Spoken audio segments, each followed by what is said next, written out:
What's up? What's up? What's up, everybody? How's it going? Welcome to 100% Downtime, your number one source for crypto news. I don't know. Whatever Max does, this is what we're doing, but the opposite. And not only is this show the same thing that Max does, but we also have his prime form of content, the one, the only, Mr. GIF. What's up, buddy? What's going on? Thanks for having Yep. me on. Thanks for the Of invite. of course, dude, this is way overdue. Like this is like way, way, way overdue. It's true. It's Yeah, true. yeah, We've been in the same circles for a long time now, huh? It's yeah. how Right. long has it been, buddy? It's been like a year, bro. It's been like a year we've been doing Yeah, this. Hedron's coming up on its first birthday, so like it's been at least that long. Dude, we're a month from today. So we're at Yeah, 11 right. months right now. That's Very cool. crazy. Yeah, man. I mean, I think you've been on my stream. I think like as like on a panel before, but I haven't had you on like one as a guest yet until now. Right now. Until Yeah, now. man. It's Until finally now. official. I'm part of the sloth Part of gang. the game. you got slides for me. I know you give all your good stuff to Max, man.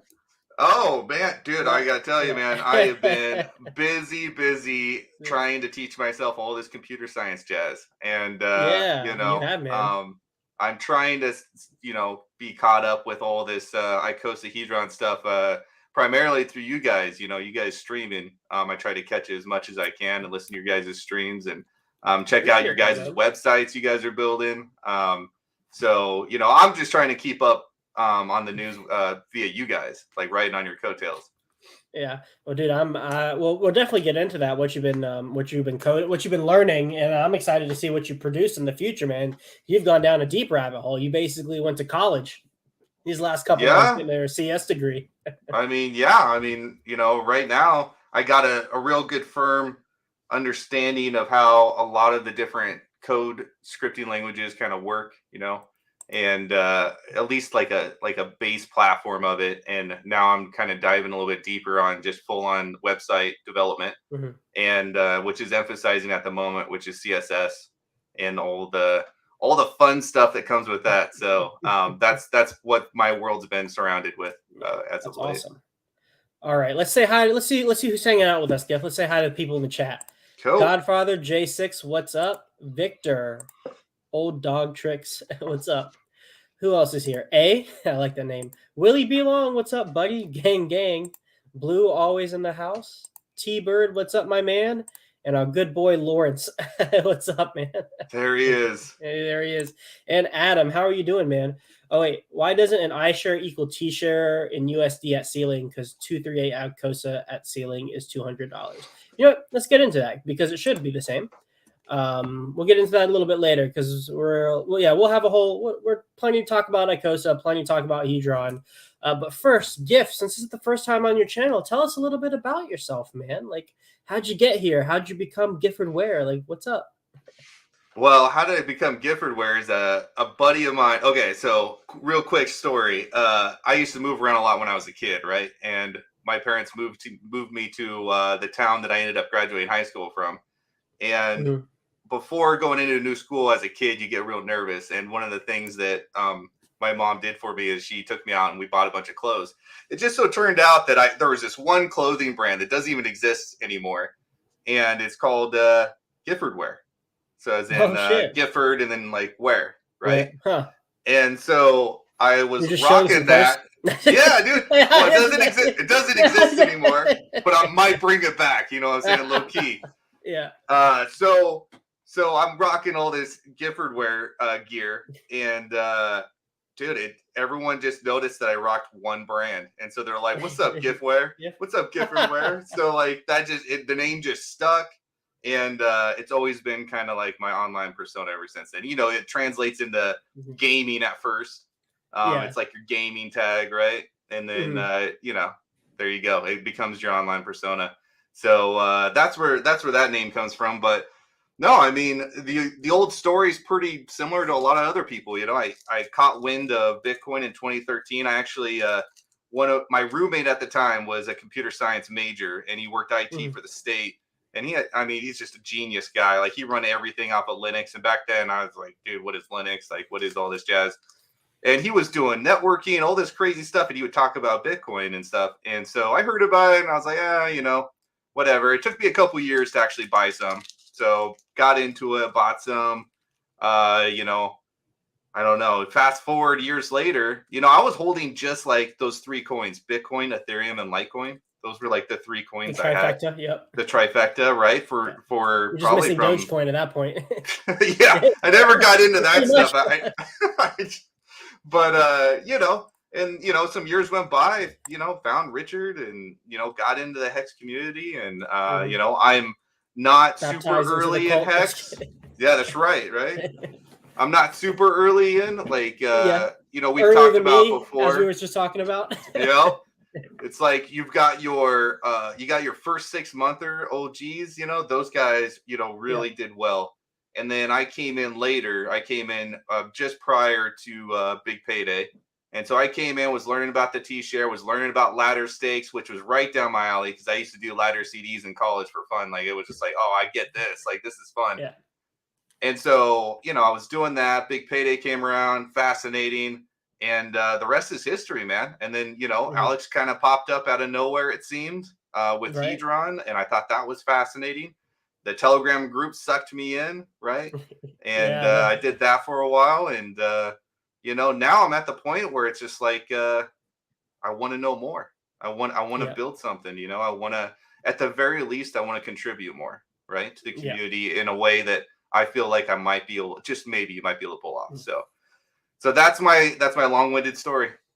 That's awesome, man.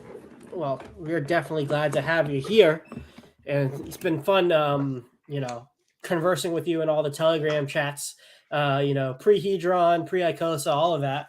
And I was glad I was able to twist your arm to come on stream for the first time. You're the reason any of you guys see my face on any YouTube channel is because of Sloth right here. Sloth is the one that was pushing me on. What was that? icosa launch day? It was icosa launch day. I think that was it. It was that, or was it also the pre-launch stream party I did with Alex? Yeah, the pre-launch party. It was the pre-launch party. That was the first one. Okay. Mm-hmm. And everyone's like, "Oh yeah, Gift, jump in." And I'm like, no, I can't do that. No. And you were like, I can't remember what you said, but whatever you said was compelling. And I was like, all right, let's do it. Like, let's do it. I was like, just do it, man. What are you talking about? It sounded really poetic to me at the time, whatever it was. And I was like, all right. Quit being a little bitch. Get on here. However you say that poetically. Oh man. Yep. So that's why I'm on these streams. You can if you love me or hate me, just think Sloth. Either way. You're welcome either way. You're right. Yep. Yeah. Tell us a little bit about the coding journey you've been going on, man, because you were back about around the icosa launch. You're pretty active in the Telegrams, you're coming on streams as a guest, and then you kind of went ghost for a couple months there. What you been up to, man? You went down a pretty deep rabbit hole, it looks like. It was basically what I started doing was before icosa came out. Alex and the team were kind of talking about, throwing down different theories and like things that they wanted to do and tokenomics, and some things got adopted and some didn't.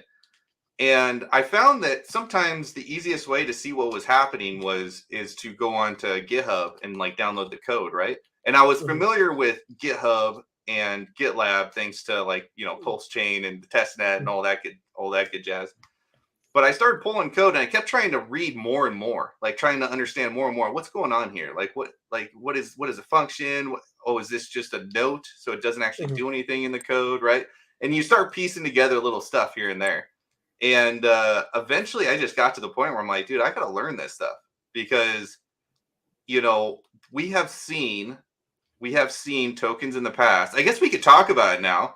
Dodeca, right?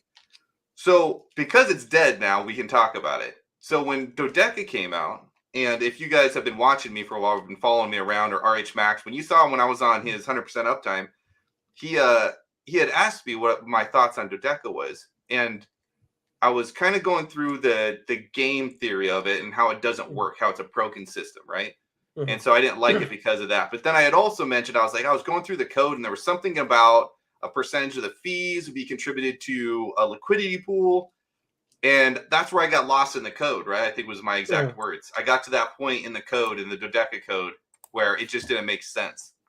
So after you watch it kind of crash and burn, you start to realize, you're like, whoa, like you could literally in this community, in any community, crypto community is what I'm talking about, any crypto community, you could be sold on a bill of sale of like, this token's going to do this, it's going to do that. We're going to have, no admin keys, like you just go down the checklist of whatever you want to hear, whatever the memes are that you want to hear. You go down that checklist.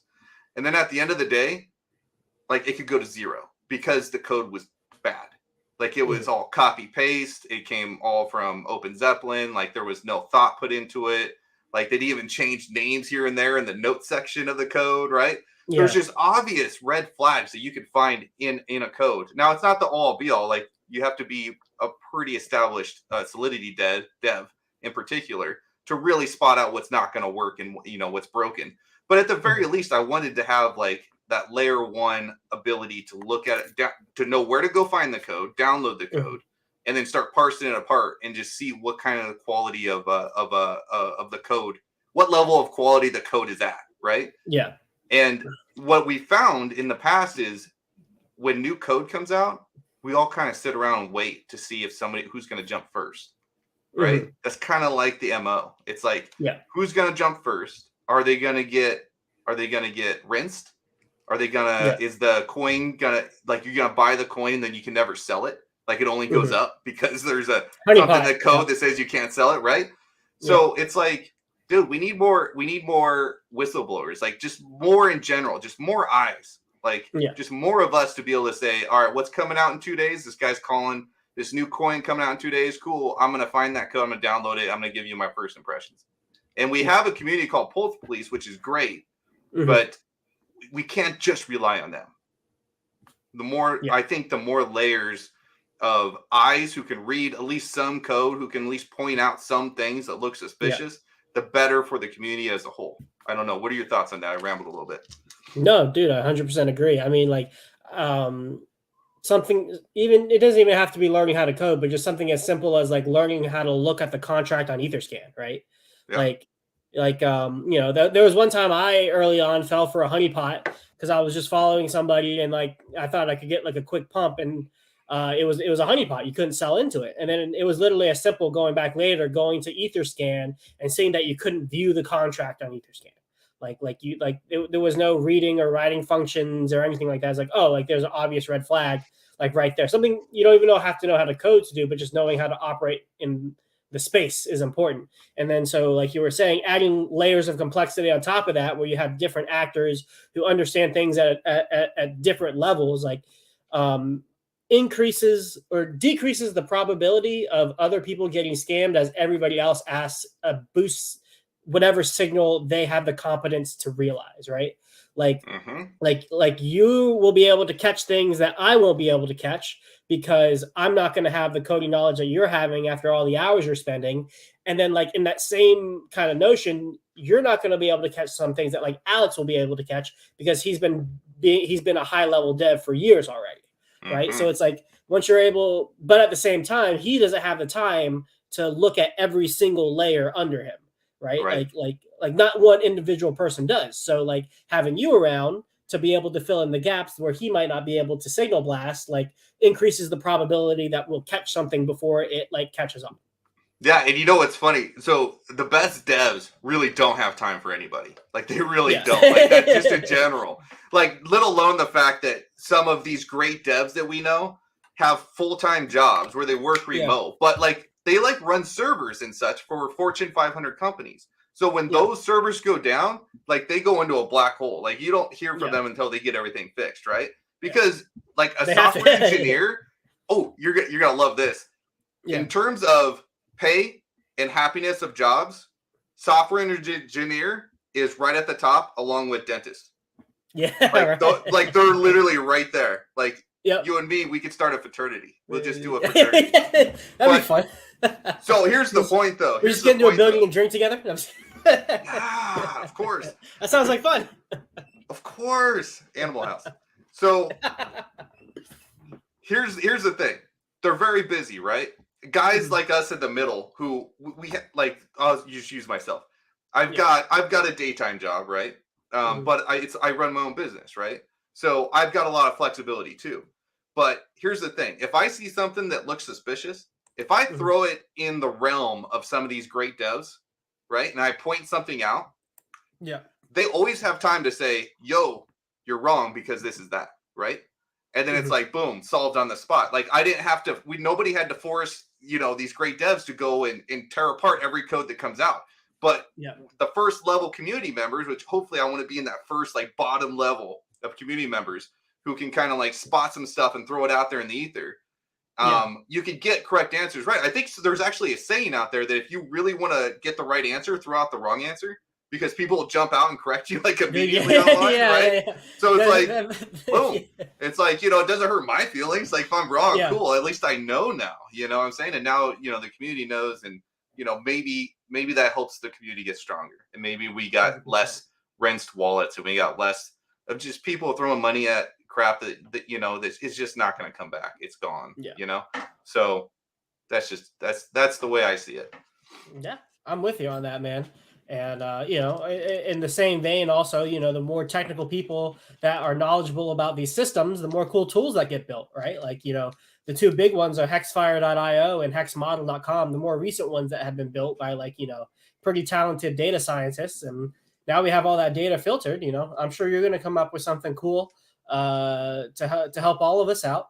And then you got little baby devs like me with looking to hedron.com now, building stuff out. That is the cream of the crop. That is the only place I go for my Hedron and icosa knowledge. Yeah. You're welcome. Whenever you're trying to win an auction, you just use my calculator. That's it. That's right. Every time. I mean, it works 100% of the time, every time. Every time. Oh, yeah. This is why it's called 0% downtime. What's up, Max? There's Max. How you doing, buddy? What's up, buddy? I was waiting for him. That's right. It says blatant 100% uptime trademark. Sir, I think you have a stream in 5 minutes, and I've taken your mainstream of content. What are you gonna do? Oh man, I feel like I'm in a lover's quarrel right now. I could not pass up this opportunity to mess with RH Max. It was too good. That's good. Awesome. Oh man. But all right. Let's how about we talk a little like icosa Hedron, man? Let's do it. We are in. Well, should we start with Hex? Yeah, let's start with Hex, man. What do you want to talk? You got something in mind? Pull us up a chart. All right. You want to share your screen or want me to do it? You're faster. All right. XUSDC. Didn't you? You just did a stream with Axis, didn't you? Yeah, on Sunday. So I don't know if that tweet would be better. Didn't he do a Hex tweet? Hex chart? Let's see. The tweet that he did for the stream?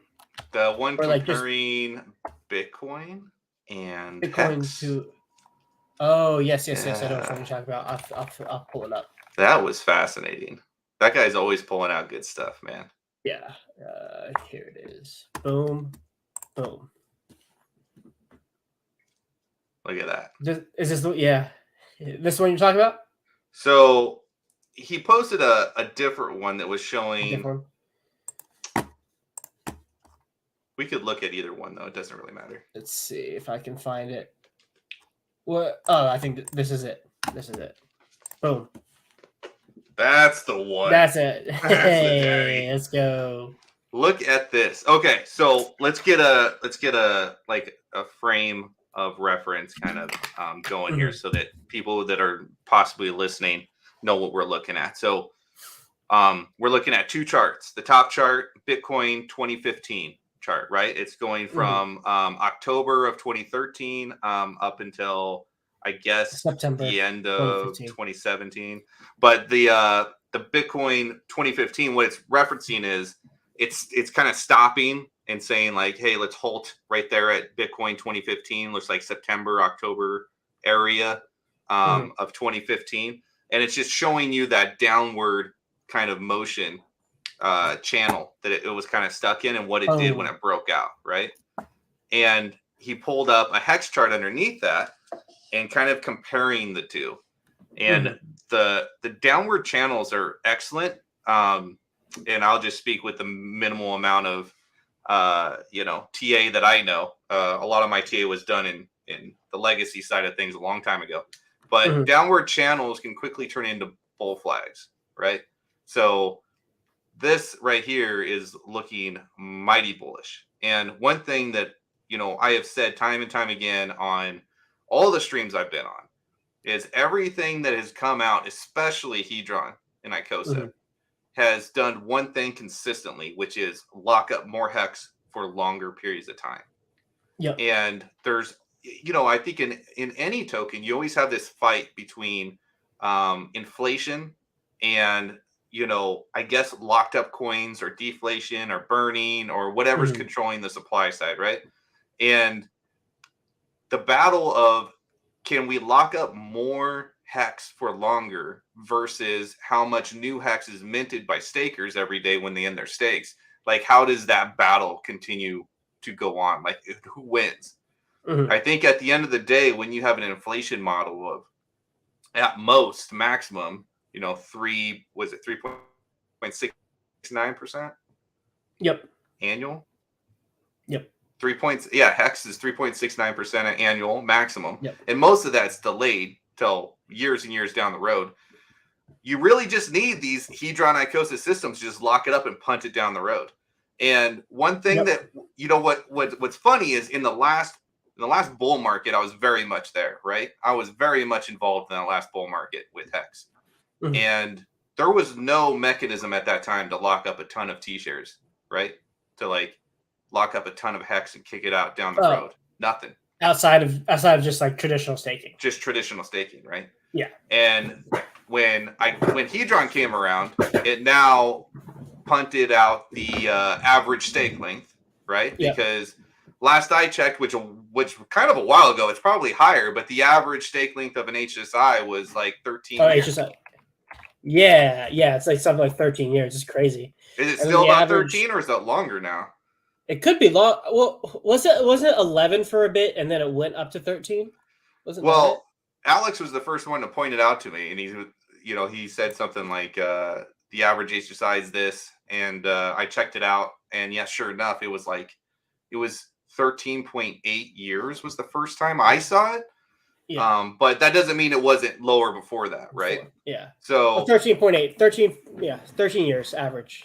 Probably. I mean, that's pretty wild because before he like with the HSIs out of the picture, before Hedron came out, we were rocking it started at 4.8, then it got up to 5.2, then it got up to 6, right? We're in that range. What is it now? Let's see. Do we have an average stake? Yeah, 6.5 right now. 6.5. So it's gone down a little bit recently, right? Yeah. So very solid. So here's the big difference. When we see our bull run come around again, we're definitely going to see some sort of supply shock, right? And the name brand crypto out there is going to be Hex. And that is going to be one of the cryptos that a majority of people are going to go to. They're going to flock to. This next generation of crypto investors, we like to believe that our generation was the smartest and most well-informed. But I assure you that every generation gets smarter and more well-informed. And there will be people who will come out of the woodwork in the next bull market that you're like, dang, okay, I'm going to start following this guy. I might stream a little less and just start listening to this guy a little bit more. You know what I'm saying? It happens with every generation. It does. And they're going to get more and more sophisticated. And they're going to see the value of Hex. They're going to see the value of the T-share. And they're going to want to have their base investment in Hex. Just like when I first started, I wanted my base investment in Bitcoin. I was like, Bitcoin, 50%. It becomes the beta. Ethereum. It becomes the beta of your portfolio, right? If you're not outperforming this asset, then you should just be holding this asset. Exactly. That's that idea. You want to be locked in, earning your daily yield, and then you can play around with this other stuff, right? With the rest of your bag. So it's gonna, I said it on RH Max's stream, it's gonna melt faces. People think it's super heavy right now. Yeah, we're in a bear market, guys. We're in a bear market. The hype cycle is different. Back when I was working in my traditional job and the bull market came around, and I'm working, like talking to lots of new people every day, like when the average person was talking about crypto, like that is when there's a lot of buyers, a lot. Yeah. And it doesn't matter how many coins are out there. Like they will get bought up. Like look at Yeah. Shiba. Look what Shiba did with how many coins are out there. And Dogecoin, how many coins that come out every day. And look at the Dogecoin millionaire guy, right? Yeah. Like it don't matter. Once the hype And cycle's there, it don't matter. it's there. Yeah. Once you get the hype cycle and like the network effect starts taking off, like it doesn't matter what tokenomics pumpamentals you have, it's just gonna pump. And it's you're either adding fuel to the fire or you're adding weight to the momentum. Is what the tokenomics and the pumpamentals are doing, right? Yeah. So I mean, this chart, we could see something very similar to what Bitcoin did leaving 2015, which is going to be a high rate of return. I'm not going to throw out any X's or anything like that because first of all, I'm not great at price predictions, and second of all, like refer to part 1. I'm not great at price predictions. I have a second point, but the first one's the only one I need to say. The first one was really all I needed to say, right? But like, when it pumps, right? And so when that comes around again, it's gonna be awesome. And it's something I say to a lot of the guys who I know on a personal level that are invested in this ecosystem is they're like hesitant to go into Hex because they don't think it'll pump as much as other things like Hedron, icosa, or name your coin, right? In our ecosystem. And I have to refresh their memory and be like, yo, what very well could happen is when Hex starts running, people could very well sell off their derivative tokens to buy more Hex. Yeah. Like, just keep that in mind. There is Hart's Law, but there is the idea that people run out of powder and they have to sacrifice something. And are they going to sacrifice the first runner when the Highest of Stakes documentary comes out and everyone's talking about Hex and he's on CNBC or you name the channel, right? And like now the hype cycle starts and now we're talking about Pulse Chain and dude, all this is going to start ratcheting up and you're not going to want to be left without any Hex in your bag. Like, 100%. I'm pretty sure that's going to be a case. I think the dynamic is going to be similar to like Bitcoin's dynamic to the rest of crypto, right? Like when Bitcoin runs, it kind of sucks the air out of the room where like everyone's watching Bitcoin and nothing else is running. And in fact, things might even be bleeding a little bit because exactly what you said, they're putting their thing into Bitcoin so people don't miss that move. I think Hex is going to have that same kind of power and momentum within the Pulse Chain ecosystem and like all of its derivatives. Like when Hex starts to run, everyone's going to turn their head and be like, oh shit, Hex is finally running. Let me not miss out on like the base level gains of the system. Basically. And look, I mean, for a new crypto person, somebody who has heard about it, they've been interested, haven't really taken the dive yet, right? And we get the next hype cycle going, and we got Pulse Chain out, right? Pulse Chain may be, for a new guy who's not in this community, who has not been in crypto, it may be one of the harder tokens to obtain, right? Because you have to have a little bit of a learning curve of how to get your funds into Pulse Chain, right? Yeah. So that is when the opportunity is at the highest. Like getting Bitcoin in the early days was very difficult. It was. If you didn't have the technical chops to like mine it, right? Yeah. If you didn't have the technical chops of like talking to people on the dark web online to obtain it, if you didn't know about Silk Road, if you didn't know about Mount Gox, like getting Bitcoin was near impossible, man. It was just this weird thing that terrorists use that people talk about. That's basically all it was at that point, which was, funny enough, the best time to buy it. It was the best time to buy it. And what is going to copy the best over to Pulse Chain? I think Hex is going to copy the best over. So it's like, again, like you got your Hex, you got it staked, you got your T-shares, you got your free Hedron. You can restake that for icosa. You got the copy. It's going to have the most liquidity. Like it just check off all the boxes. Like you're going to want to have some of that. But I'll stop rambling off on Hex. I'm still a big lover of that token and that ecosystem. But because I definitely know there are people in like Hedron that are like, there's really no point in owning Hex anymore. Really just is the only point in buying Hedron. And like, I could see that to a degree. Like there are certain ways you can analyze it where it's like, okay, well, Hedron still has is 96% down from its ceiling price, which means it has like a 20x like a 20x to run against Hex technically in its price yet. Plus like the hyperinflationary part of it. So you can get more, like there are arguments you can make as to why to hold Hedron over Hex. But at the same time, if you're looking at it from a risk management or like a balanced portfolio perspective, Hex is like the rudder of your entire like portfolio for like a hex based portfolio, where it's like you're capturing the entire system moves. And if you want to be more weighted onto one side, that's okay. But I would always, caution to not be exposed to any lever of the ecosystem that we're playing in, just because it kind of limits your ability to take advantage of certain opportunities as well. Right. Like there will be times Hex is pumping, Hedron isn't, Hedron's pumping, Hex isn't, both are pumping, both are dumping. And so just the ability to be flexible and take advantage of whatever the market gives you, or even more than that, just be able to have liquidity to be able to exit on different pumps if you really need to. Like all those are things to consider too. And we're talking about Hex, but like as Sith Master Hex says, still stacking those long-term T shares, man. Like probably at the end of the day, those are the things that are going to pay out the best over everything. Yeah, and you kind of nailed it on the. You kind of nailed it when you said, you could have an argument either way, right?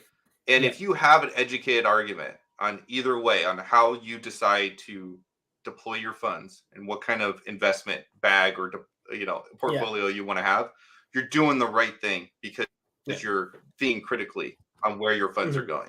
There's a big difference between that and just like throwing your money at the first token that you like the JPEG image on, right? There's a big difference between those two investment strategies. Which there is a time and place in your portfolio for that too. Don't get me wrong. We all love to gamble, and you might as well gamble in the crypto casino. All love to degen a little bit. That's right. Yeah. Hey, that's like 45% of the reason why all of us are here, because we're all degens at heart. That's right. Yeah. The way I like to do it is like, you have your DCA size at like whatever time frame and whatever size it is for like you personally. And then like, I just like have a list of all the coins I want. And then like, more or less like relative positions that I would like to have in each of the coins, like in terms of like aquatic animals, basically. And then whichever one I can get to the fastest with the DCA amount that I have, that's where I start. And then once it becomes like I'm not able to move the number of coins I have that significantly by that DCA bag, then I'll move on to the next one where it moves more significantly until they all get to this point where they're about even, more or less. And then at that point, you reconsider your goals and like the amount of DCA that you have and where you want to concentrate your money. That's kind of like the approach that I've been doing. There ain't nothing wrong with that. As long as you've got a compelling, real argument on why you're putting your money where you put it. As long as you've got that, you're convinced, and the people around you are relatively convinced, then you're probably doing okay. You're probably doing fine. Right? But yeah, so that's Hex, dude. What are your thoughts around Hedron right now? We're coming up on a year, 1 month on the day. So Hedron is cool. I'm a big fan of Hedron. Yeah. It's got some cool characteristics. I think the utility of the token is one of the coolest things it does. Next to the fact, see, that's the thing. When I say Hedron, do you think of the token or do you think of the HSIs? Like, what does your mind go to first? I know you think of both in the afterthought, but what does your mind go to first? Probably the token. The token. Yeah, it goes to the token, which is wild because the real innovation in Hedron is the HSI. Like the wrappable hex stake. Like I'm sure there's people in the chat right now. Wait, here you go. Ready? Wait, you ready? It's like he's here. Oh yeah. There's people in the chat that may have been talking about this for a while, but just didn't have the ability to do it, right? And then somebody came along with the ability and did it right. And that is sweet. And so I often, as of late, when I hear Hedron, I think of the HSIs, because that's something that in my stage of DCA, and like the HSIs are what I want the most of.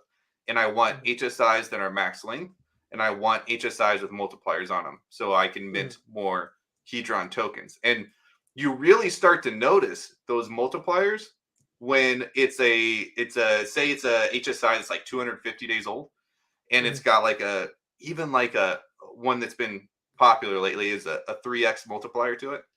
Mhm. Even with a 3x multiplier, when you go to mint the Hedron that's available in there just after 250 days, it's pretty sweet. Like it's a noticeable amount. And Mhm. if you're somebody who's like, dude, I came into Hex too late. I can't get enough Hex. I can't get enough T shares as everybody else, right? So I'm just gonna buy the Hedron tokens, right? Mhm. As time goes on and the Hedron price goes up, it's like cool. That guy who was investing in the Hedron tokens, he's doing good as long as he's holding on to them, right? Stake those in icosa, right? Hold on to those.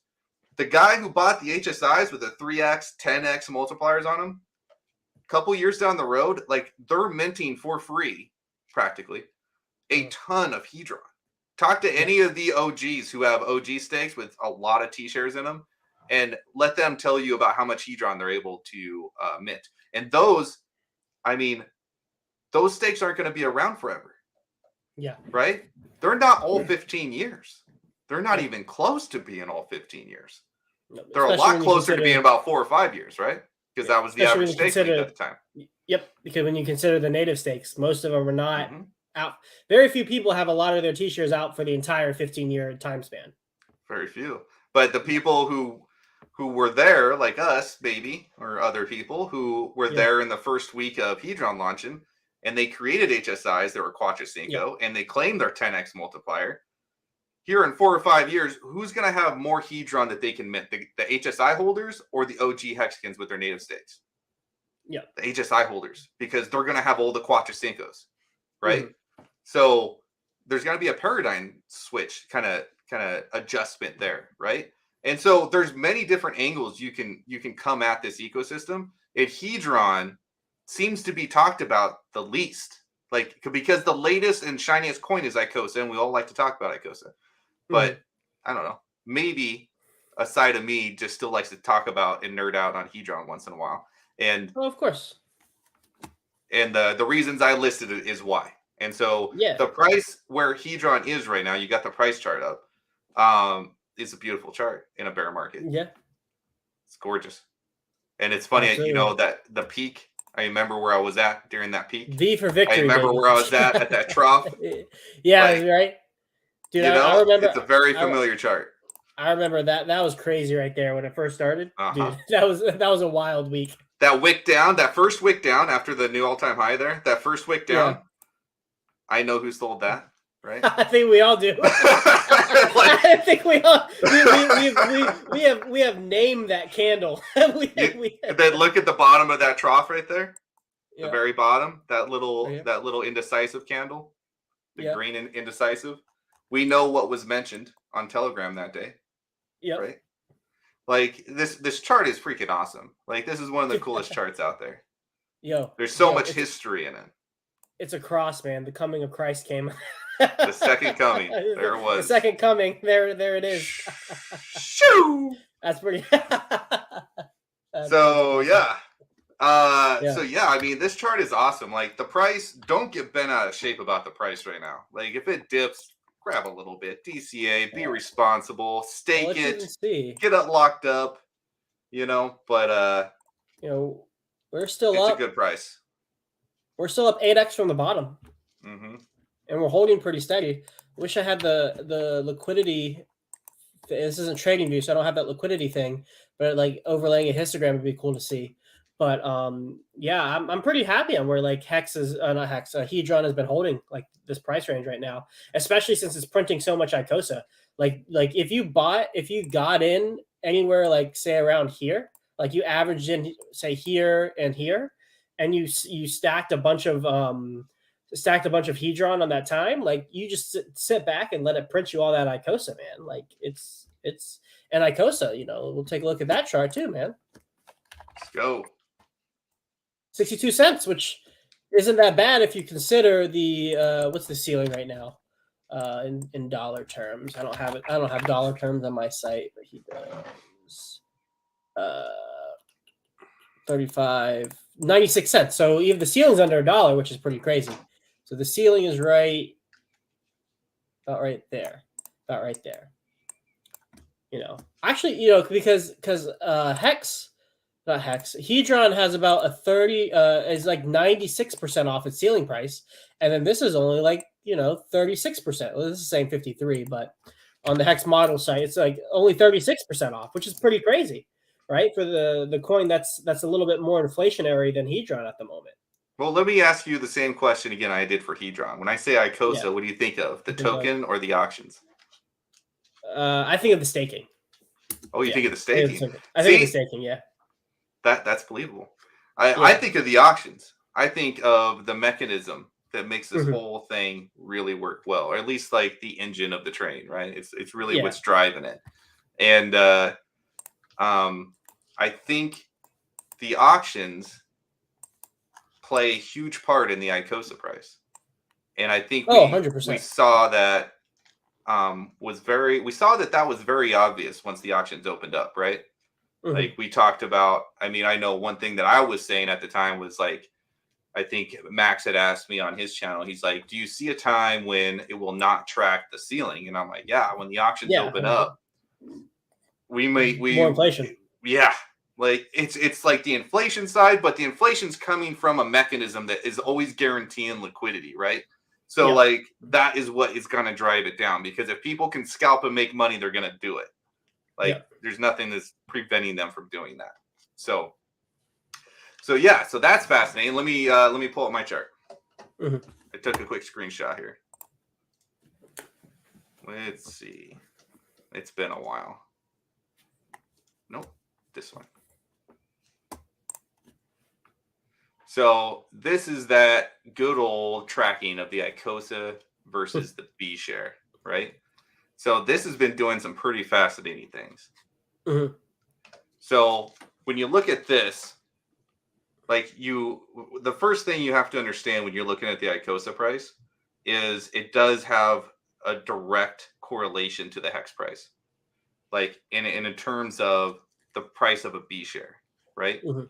So because of that, um, if you see an area where, I don't know, a huge run up like this guy here, this is because the price of hex ran up, right? And that raised the ceiling up so that there was room for the token to kind of fill that gap. Yeah.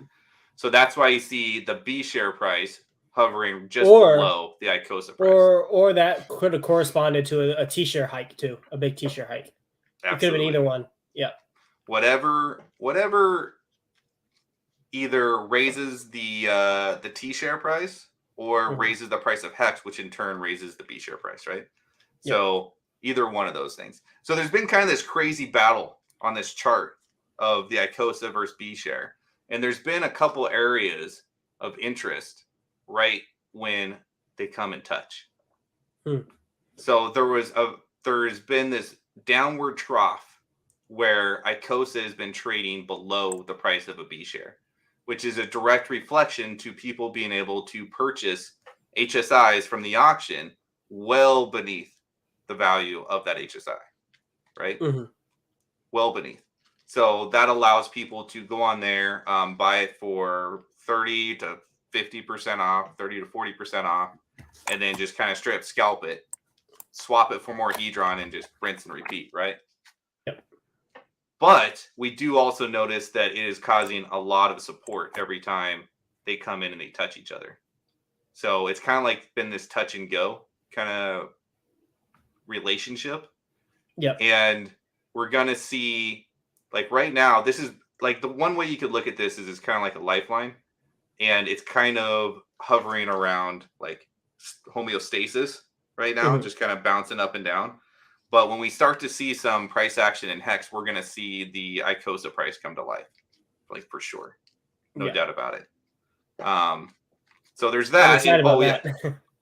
so let's pull up what the premium's been doing.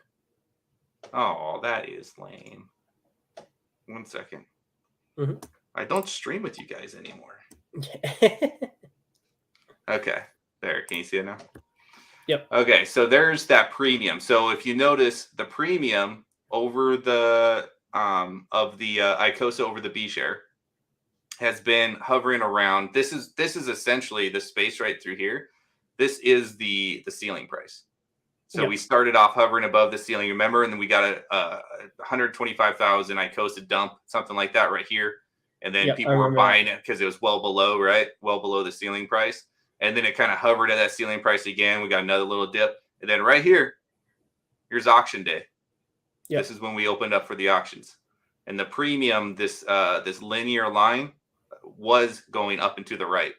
And now, obviously, you see what has happened to the premium ever since then. You just did so. That's just you just fit a line to the points, just linear regression. Yeah. Okay. It's mathematically come up with. I didn't draw that line, but yeah. You just did a linear regression on the chart. Okay. Yes. So it kind of it's showing you that the premium is kind of rebounding currently at the bottom there. You can kind of see it kind of playing around. It's almost like, if I was looking at like a price chart, like in the traditional markets, I'd be like, dude, this was like the stop loss that wicked everybody out and then just went to the moon afterwards. Like it was stop loss hunting. The scam wick. Yeah, the scam wick to the downside. Yeah. So it's like it's looking, the premium's looking healthy. I wouldn't say it's in this downward trend to the right, down to the right anymore. It's looking healthier now. It's looking better. Yeah. I like that. And I like that little area where it looks like that average was holding it as support, basically, the price, the premium. Yeah, look at that. See? Like, I didn't draw that line. I did not draw that line. These statistics that come from this ecosystem, especially after icosa came out, have been fascinating.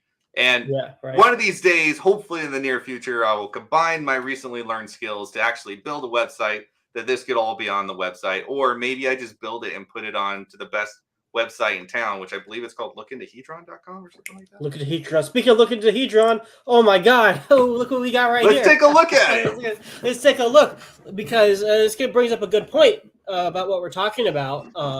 And that is like the different deals you can get on the auction. And like the things that were, so like, during, so we have like two parts of the system, or let's see, we have one, and then we have two. So two, and then we'll say we have a third here. We'll say this is like the rebalancing. So here, this is like, let's change that to green, do this as orange, and we'll do this as, that. Oh man, green. There we go. And boom. So this was pre-auctions, when auctions were live, and then now in this recovery phase right here, right? And so because we didn't have any auctions going on, we didn't have anybody getting deals relative to like the underlying icosa. And so because there was no deals relative to the underlying icosa, the price just trended at the ceiling price because, there was no extra inflation that was incentivized to be sold. And anybody selling for less than the ceiling price was literally giving themselves a bad deal, because the only way people got it was from the HSI buyback function. Now, when the auctions went live, those arbitrage opportunities opened up. And those arbitrage opportunities are what I show here. A good deal relative to mintable icosa, and then also a good deal relative to cost to make the stake today.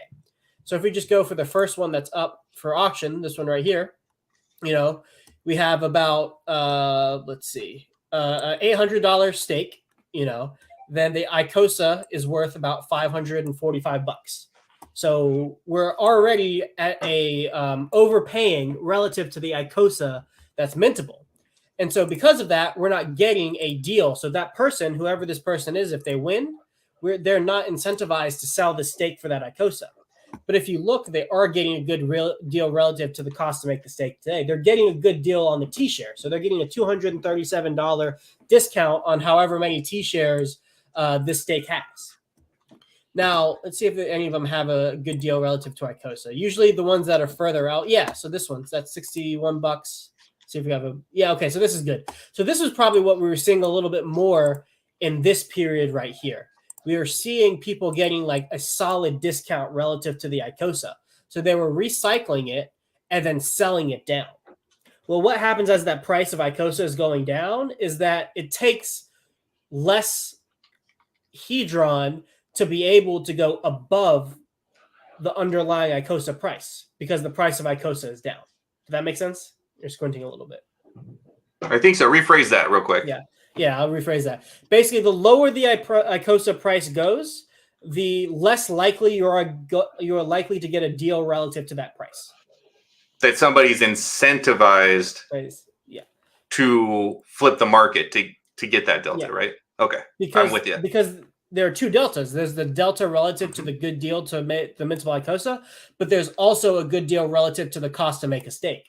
So if icosa goes down 50%, somebody may still want if icosa goes down 50% and your people bid up to that 50%, somebody may want a 30% deal relative to the cost to make a stake. So they overbid that extra 20% over the icosa price to get this deal right here. And part of that dynamic that I'm talking about, where like icosa price goes so low, people don't care about that arbitrage point anymore. They care about the good deal relative to the T-shares, is probably part of the reason why we saw a recovery here, because less inflation started coming out from people arbing the icosa price via the auction house, and they're buying it because of the T-shares. So they're not recycling it anymore, decreasing a faucet of inflation, which if you're decreasing inflation, if you're decreasing sell pressure, you're amplifying the power of any buy pressure that already exists in the chart. And so that's probably what I bet if we look right here about 30th of December or somewhere around this period, this is kind of where the icosa price went so low that people stopped bidding on the auctions for that deal. Yeah, that's that scam wick. That's the scam wick zone right there. Right. Somebody finally did tried to do an arbitrage and just realized that was really not a good deal, and then things started turning around. Well, what's really weird to me is that we're still seeing people roll through HSIs through the auction and not buying it off the market as much for some people. Like we saw that guy that Alex tweeted out recycle. I don't know do you know if it was a recycle or he made 300 HSIs and sent them through the contract? Do you know? I believe that's what he did, but I'm not sure if I remember exactly what the tweet said.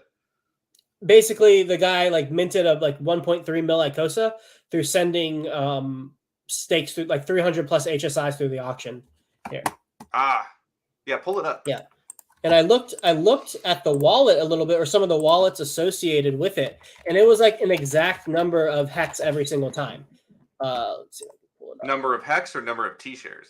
No, same. I guess it'd probably be about the same, but what you'll notice is like if they're trying to get exactly like say 5 T-shares, that as you're making the stakes, you will adjust the amount of hex a little bit needed to get that same amount of like we're talking like a difference of 1 or 2 like hex tokens in order to do it. Because if they want to have, pull that up. So this is the wallet, and then he got 1.3 million. Let's zoom in there. 1.3 million icosa here. He got it in from. That came in from another wallet. This wallet right here. Yeah, and then this wallet. Yeah, so this is the wallet I was looking at. Oh, this is the one. Yeah, it's getting 4,700 icosa for every 170,000 hex. Okay. Yeah. So that's probably Cinco's. Oh yeah, and I believe this is exactly 20 T-shares if I remember correctly.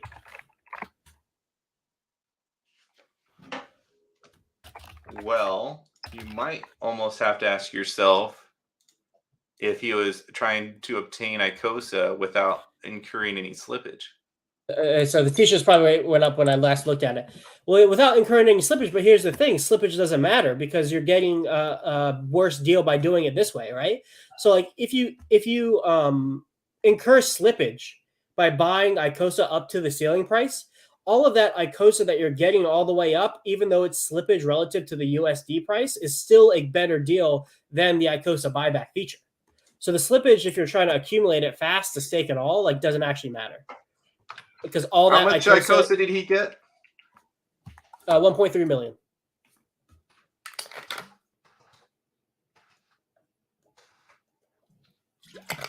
I mean, it's about 15 times as much icosa that is actually in the liquidity pools right now, at least in the hex icosa liquidity pool.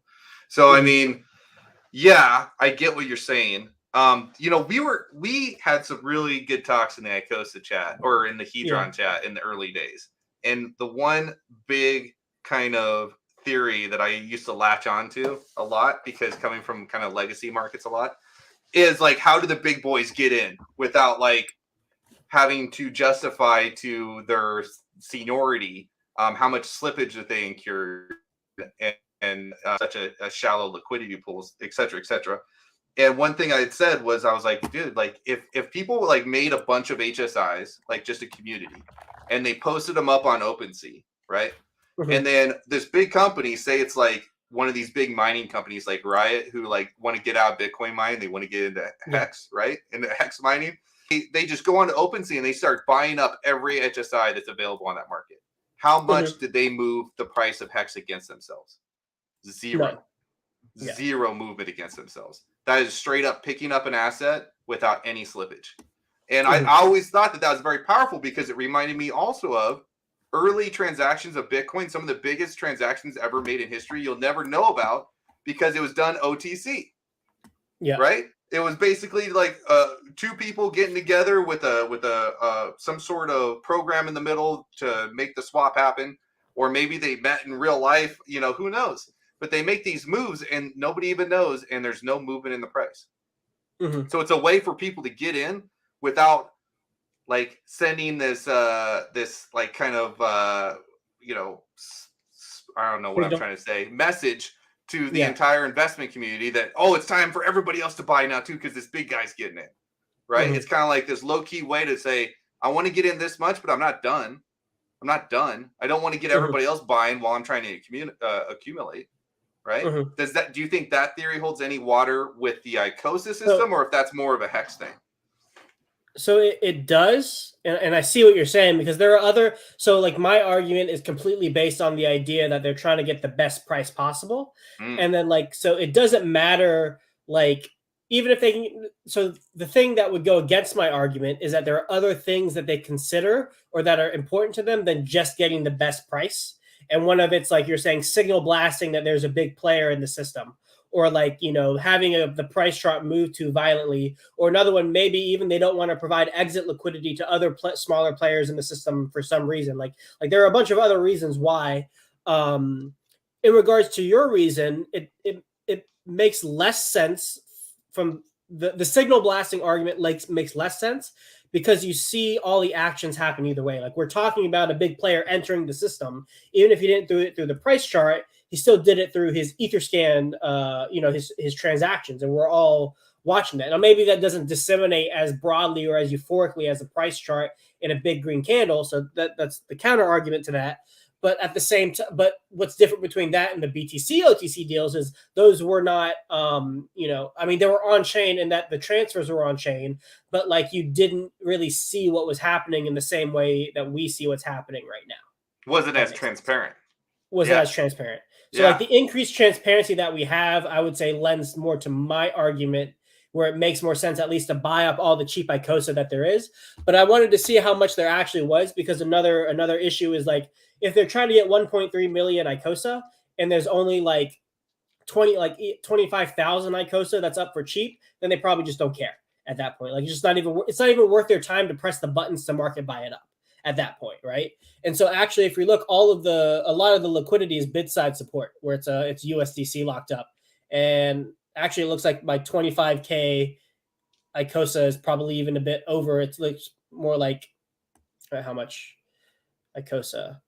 49,000, $50,000 worth of icosa in the USDC pair at 61 bucks. 61 bucks, if only. Let's see, 0.61 times 50K. Did I do that? Yeah. So yeah, 30,000. Like, there's only like 30,000 icosa in the pool to actually. The amount he got was, So the amount he got was $819,000 worth of icosa. Yeah. Right. So yeah. I mean, I'm just trying to think, if I was in that position. The way I would do it to obtain a large amount of icosa is exactly the way he did it. I don't think I would play around with the market whatsoever.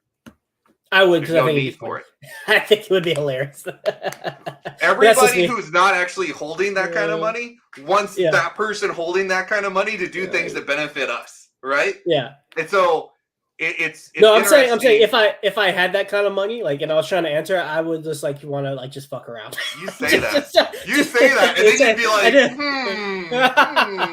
do I really want to? I know I said that all these years, but do I really want to? Like, okay, yeah, well, you never know. We'll do a stream in 5 to 10 years, and we'll see see if I stick to my word. That's awesome. But yeah, no, I mean, I think having the ability for somebody to scoop up that much icosa that only does positive things to the ecosystem. Like, you could say, well, I wish he would have bought more off the market so that the price would pump a little bit. It's like, okay, but let's look at not just the advantages that he got.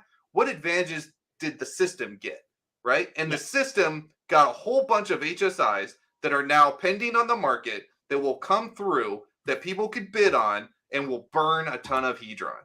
Like, wow.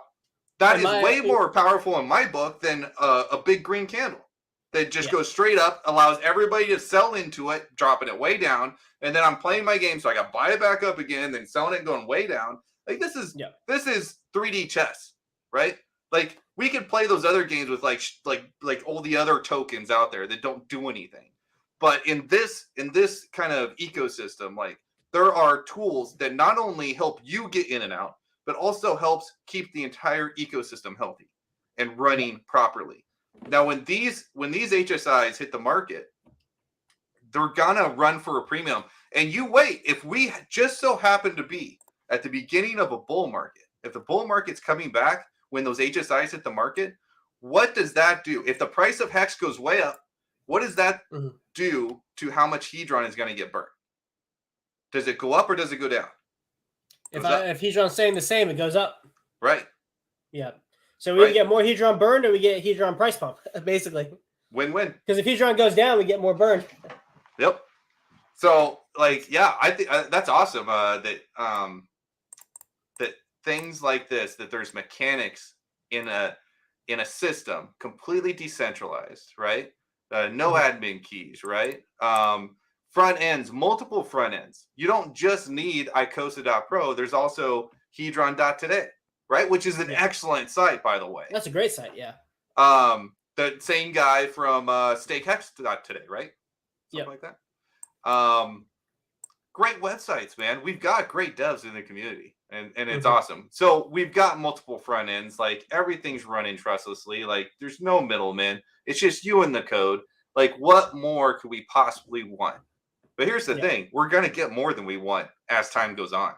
There's more building happening as we speak, and we're going to see cool stuff come out. It's coming. 100%. It's coming. Yeah, dude, when I first looked at these transactions myself, my first thought was like, oh, I think this is a benevolent actor, or like a supporting actor. Just the simple fact that they divvied up all of their hex stakes in that way, like, usually signals to me, or at least puts a point in the column of it's like somebody who's trying to, prop up the system more than just putting a big one HSI through. Because when you have a 20 T-shares, that amount of T-shares is much more accessible to a larger number of Hedron holders to bid on, which means the competition increases, which means the deals relative to the cost to make a stake or the cost to the underlying icosa decrease because more people are able to participate. Versus if it's all, I did the rough calculation here. It's about 5,580 T-shares in total that this person sold through the auction. If that was all in one stake, there's only a handful of people that could bid on it, and they would probably get like, a 95% off deal. So that's so much less Hedron being burned versus it being divvied up into like 300 stakes that most people have at least a shot at winning, which means the competition goes up, which means more Hedron gets burned, which puts more icosa into all of our pockets. Absolutely. Just the circle just continues, man. Yep. And to put that into reference, let's put like how many T-shares. Oh, I found it. I found them. Okay, so those are 20 T-shares a piece. Yep. Precisely 20 T-shares a piece. Yep. So it was very intentional. Like, they found the exact number to do like exactly 20.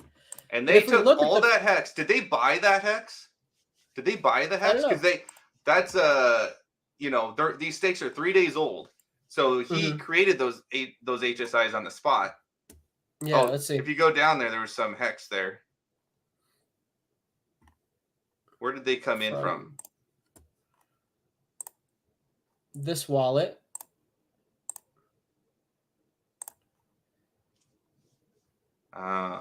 So this is another wallet. It looks like that was. Wait, go back to the top. I want to see the wallet address. Yeah.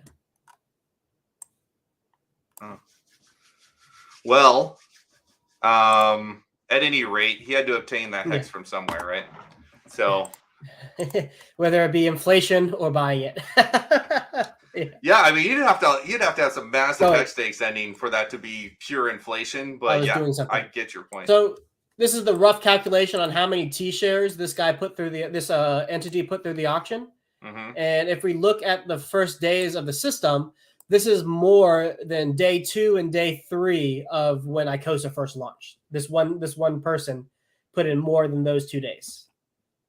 So kind of to put it on a scale for everybody, like how many, like the amount of the amount of volume that just got put through, and not to I don't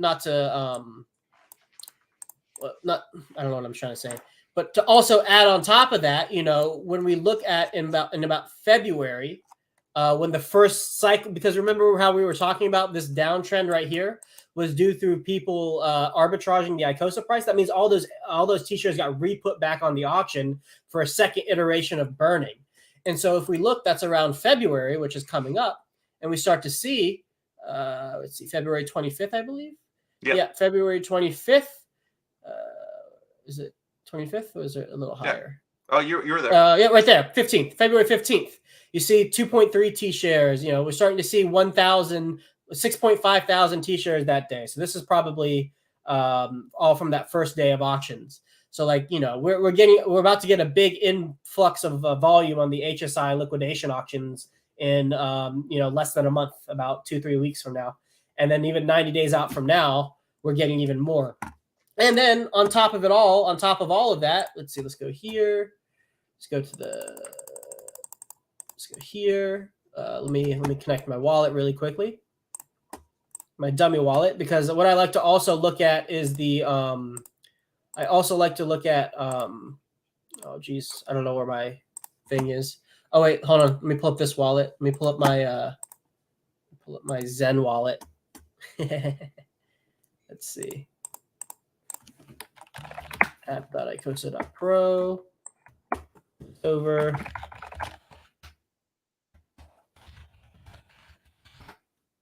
Sorry. Are you good? This is live. We are live. We're trying to break down this icosa ecosystem and how it is just gonna pump the crap out of everything. What I like to look at. I also like to look at how many HSIs are in backlog as well, because we always have a 90-day projection of what volume is going to come on the system. But also, if we look at the backlog, which right now is 4,226. You know how to get me excited, right? Like, not only do we have a 3-month projection into the future, like from today, because we know how many things are being sold. So like every single day we can project 90 days into the future, but we also have this backlog, which everything is just being added to the backlog. So you can even project out another 3 months being safe. So we have at least like 6 months of like safe volume coming out on the liquidation auction as of today, which, you think back to the days of like, will there ever be any like volume on the liquidation auction? Hedron can't survive without HSIs on the auction. Well, we 100% without a shadow of a doubt have it because it's right here. It's all on chain. There's no lying here. There's no falsifying this. As long as Hex is successful, which we all think it will be, then Hedron and icosa will also be successful. They're too tied together. They're way too tied together for them not to be. And you start to get me salivating when you pull up those. You got excited in the future. It's like it's not even fair. It's like, dude, this is not fair. I have to wait for these to come through. There's so many good ones in there. There's so many. I had to stop because I started creating lists of all these HSIs. I was like, I gotta watch this one, gotta watch this one. What's the date? What's the amount? What's the current value? How's it gonna adjust from between now and then? Like it just goes on. And so now I can't even look at them. I just can't. I just have to. I gotta look at like a day out, 3 days out. Kind of keep an eye on what's going on. But there's still HSIs that are currently you can liquidate on the market right now that are available that are scrumptious. Yeah, wait, let's take a look. We don't have to look at them. Actually. We don't need to look at them. Yeah, Gift's like, no. Don't look at that. No. We don't need to look directly at them. We can just talk about in theory, like, you're going to have... What would happen? So here's kind of like... Oh, go ahead. I was like, what would happen if, you happened to participate and I didn't? But we know it's the opposite. Just kidding. So, there's a lot of interesting things and statistics to look at these HSIs that are either available to be liquidated or going to be liquidated, whatever, that you may take into account of what dictates. Yeah, let's look at these. And you're on the right website. Awesome. What dictates?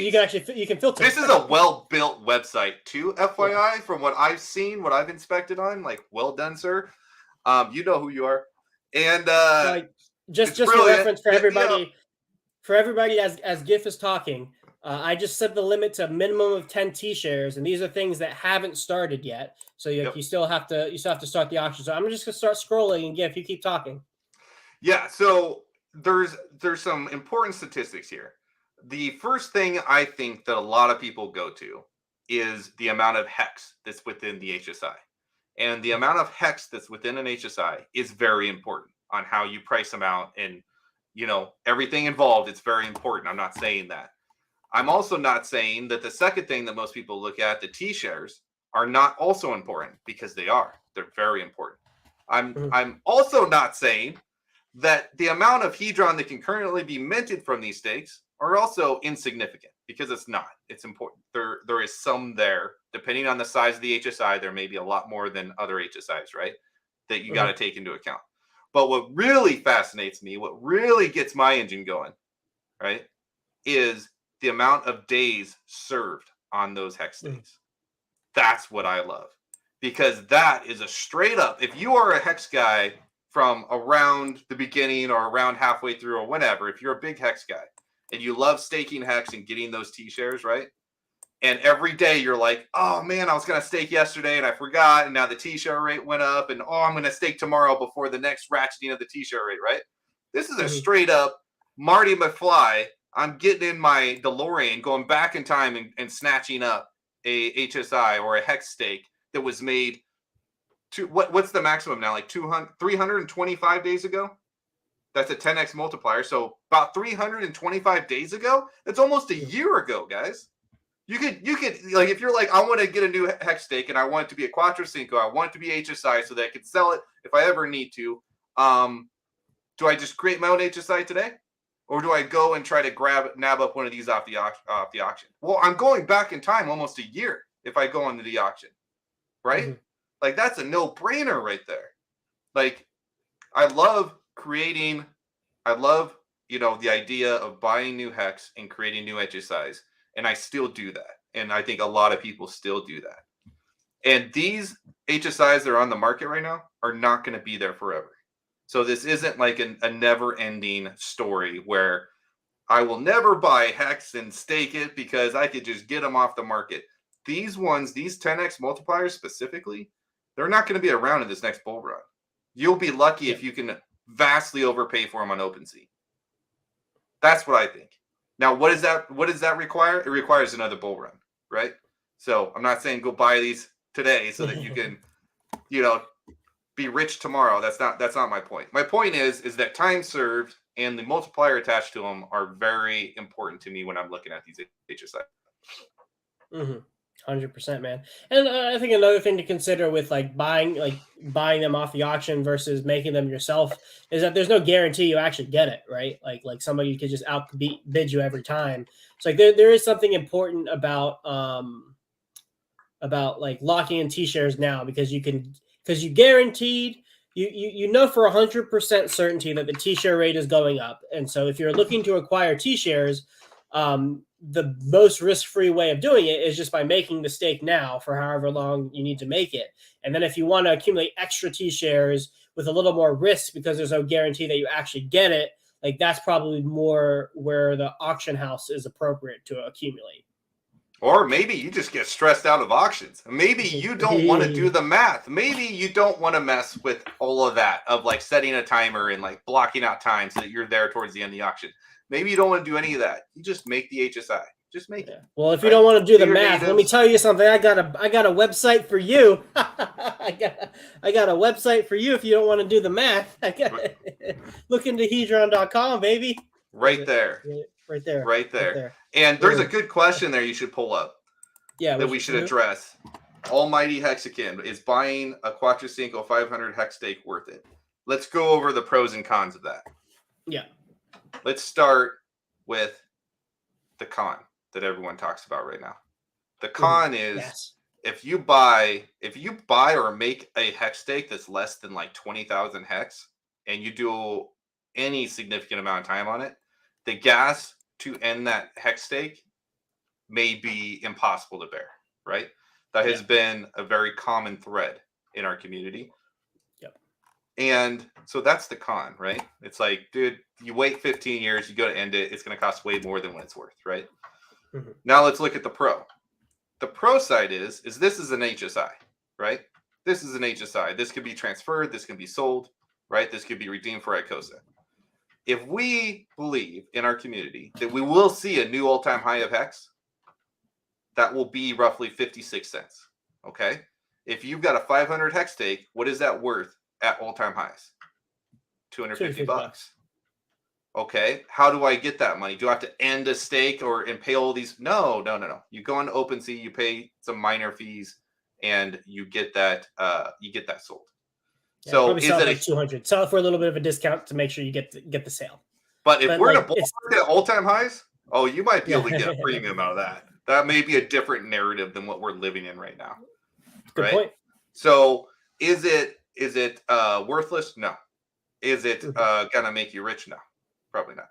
So you got to work with what you got. And so if that's what you got and that's what you're working with, then weigh those two pros and cons. If you hold on to it for 15 years, it may not be worth it. If you plan on selling it in the next bull market on another exchange, maybe it is. But I'd like to hear your thoughts on that, Slav. No, I'm on the same wavelength as you on that. Like, it's become more and more apparent to me that smaller hex stakes, no matter the length, in fact, even longer length is even less worth it.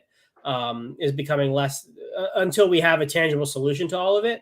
It's not as viable as I once thought it was.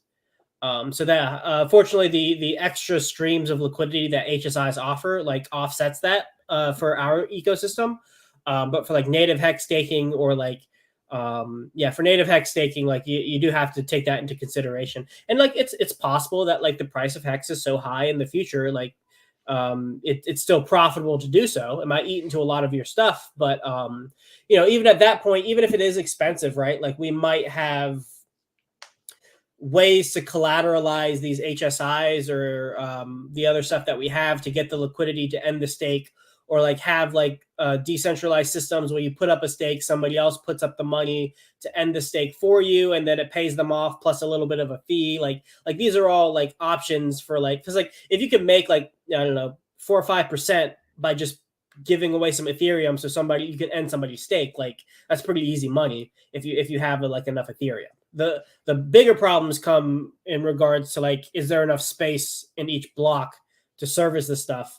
And is like ending hex stakes going to actually like start breaking these networks because they take up half a block for each 15-year stake, Yeah, there's like this fine line we all have to walk where it's like in crypto, we have no expectations. And also we're also saying in crypto, innovation is happening every day, right? Yeah. So it's like, we don't know what the world of crypto, especially Ethereum, is going to look like in 15 years. Like, we don't know. Like, we don't know if the gas we're talking about today is completely insignificant, or if it's like the worst thing ever 15 years from now.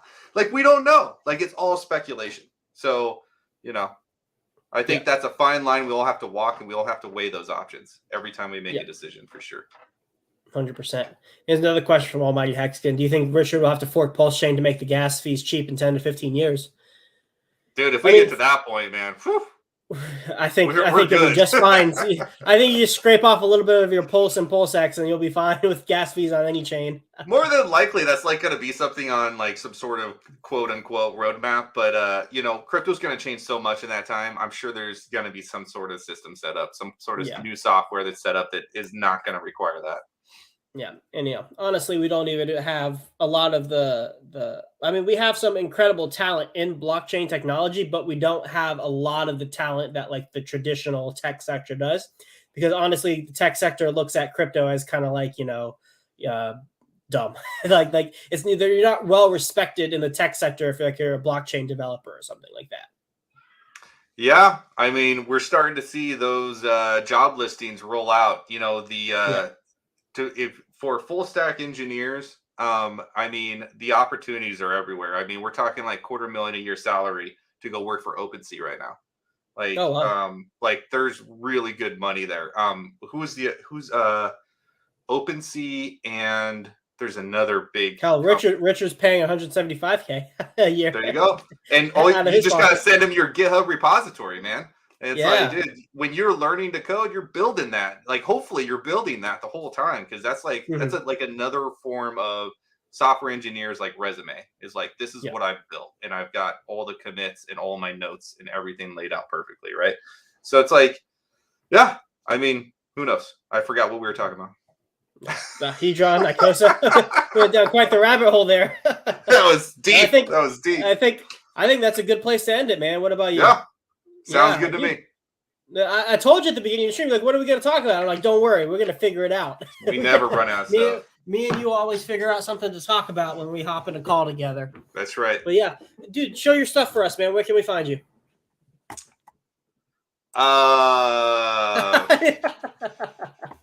He doesn't have a YouTube channel yet. Streams with you and RH Max. There's your Twitter. I mean, you can find me on Twitter. I'm just not very active anymore. You'll just see me retweeting, when I'm jumping on streams. So yeah, if you want, follow me on Twitter. I'll post on there occasionally. Wait, twiddle your thumbs and hope he shows up somewhere else. You might be able to catch me on Telegram every once in a while, but that's pretty rare. I'm around. Yeah, you can find me if you need me. All right. Dude, this has been a fun conversation, man. I appreciate you coming on. Long overdue. We'll definitely do another one in the future, 100%. Let's do it. As long as you want to come on, not to force you. Of course. This is a great time. I just hope Max made it through this whole stream. I hope he listened to every last Dude, no, he had a stream. He had a stream at 7:30. Hold on. Wait, let me see. Let's see what they're talking about. Hold on. We should go rate him. Oh, God. Wait, look. He's talking about real estate and taxes. Yeah. Right on. Guys, you go overhead, go hang out with RH Max. He needs your viewership. Go hang out. Rate his channel. Rate his channel. Yeah, let me post the link to his stream. They have that on Twitch, like you raid people afterwards, but it like auto sends them over. Like you can do it yourself. That'd be cool to have for YouTube, actually. Yeah, that would be a handy feature to just kind of keep the party going. Yeah. And real quick, Hex Hodler, wouldn't Mintra be the best use to selling HSIs? Possibly. There's a lot of competition for NFT marketplaces on Pulse Chain. So we'll have to see which one actually wins. But all right, man, any last words? I think that's all. It's been a pleasure. It's always great talking to you, and we'll do it again. Yes, sir. All right. Hey, everybody in the chat, thank you for watching. We had an incredible audience, almost cracking 100 live viewers. We're at 79 now. I think we're at like 98 before. So as always, I appreciate every single one of you. All of my stuff will be in the description below once I update it. Thank you for your viewership. Thank you for your support. And I'll see you next time. Peace out.